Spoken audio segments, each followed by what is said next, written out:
हर साल की तरह इस बार भी नए वित्तीय वर्ष की शुरुआत के साथ देश में कई बड़े नियम बदल चुके हैं। अब ये नियम क्या बदले हैं और इन नियमों को आपको क्यों जानना चाहिए, इस वीडियो के जरिए आप समझ जाएंगे। नमस्कार, मैं आपके साथ राजीव कुमार और आप देख रहे हैं BR न्यूज़ का डिजिटल प्लेटफॉर्म। 1 अप्रैल 2026 से income tax, take home salary, railway ticket, FASTag, PAN card, credit score और डिजिटल पेमेंट से जुड़े हुए कई नए नियम लागू हो चुके हैं। इन बदलावों का सीधा असर आम लोगों की जेब, सैलरी और रोजमर्रा की जिंदगी पर पड़ने वाला है। तो सबसे पहले चलिए जानते हैं कि 1 अप्रैल 2026 से कौन कौन से बड़े नियम बदल चुके हैं।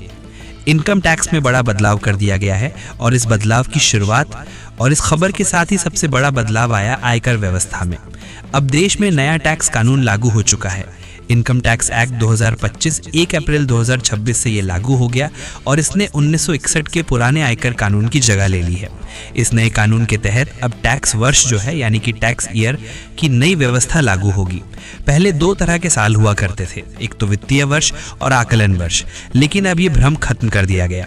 अब 1 अप्रैल 2026 से 31 मार्च 2027 तक की अवधि को टैक्स वर्ष 2026-27 कहा जाएगा। अब इसके अलावा गैर ऑडिट करदाताओं के लिए ITR 3 और ITR 4 दाखिल करने की अंतिम तारीख भी बढ़ा दी गई है और इसे 31 अगस्त कर दिया गया है। दूसरा बड़ा बदलाव सैलरी और टेक होम इनकम पर सीधे असर के तौर पर है।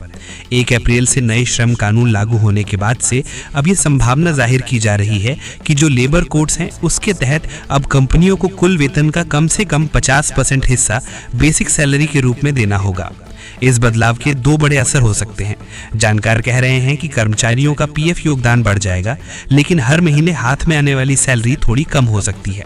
हालांकि इससे कर्मचारियों को भविष्य में ज्यादा PF भी और ज्यादा ग्रेच्युटी का फायदा भी मिल सकता है।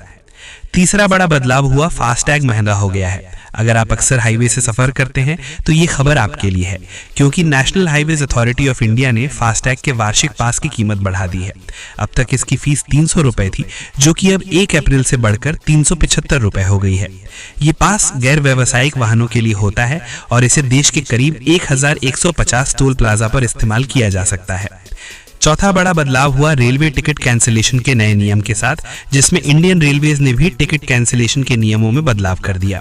अब अगर यात्री ट्रेन के प्रस्थान से 72 घंटे पहले टिकट रद्द करते हैं तो लगभग पूरा पैसा उन्हें वापस मिल जाएगा, लेकिन 24 से 72 घंटे पहले रद्द करने पर ये 25% कटकर मिलेगा। 8 से 24 घंटे पहले अगर कैंसिल किया आपने तो ये 50%